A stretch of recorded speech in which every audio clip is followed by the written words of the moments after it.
Is gar céimiis a bhfuil de plastic in agan agus chrána fud an dóin.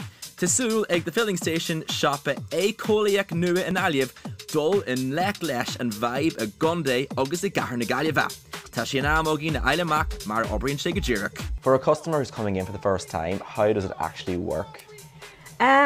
It's quite simple really, even though the customers are a little bit daunted the first day they come in. But basically you bring your own container. So whatever you have your rice in at home, you can take that with you, bring it in. We'll weigh it for you on the scales over there, put a label on it, and then you go and fill it up, come back and we weigh it again. The big fear you live 10 métion hour agus targu different to shop shogs egg select.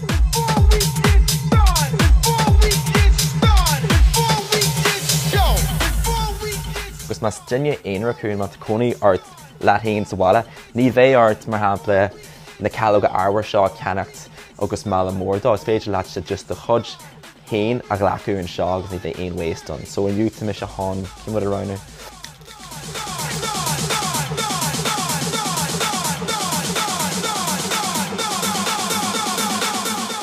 Seo rudnar had you made trahair a rave in my heel. So soap nuts a glitra arhu. Now dúrú lomsa ní fear knóna tá onto ag tan cuma arhu go bhfuil. Nílíon bolú uhu ac an rudí anas tú láfa is líonann tú do bhála suas leis cabbéicín rud a tatú géirí. Current tú is caiithín tú é seo is seo in sin machine ní can níl aon bolú on sama tá aon average sa duine bí sa bhála ní choirí sin isteach arhu agus taigeann síaltaí a maithas agus deanann siad de chud édaíostacha a ní.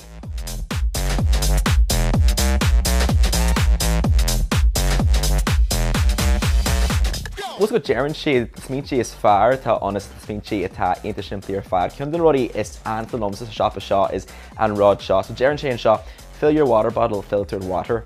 Quaig is sent ta air agus urin to Jaren Dini go mean costus over a bunch of hatch in our shot.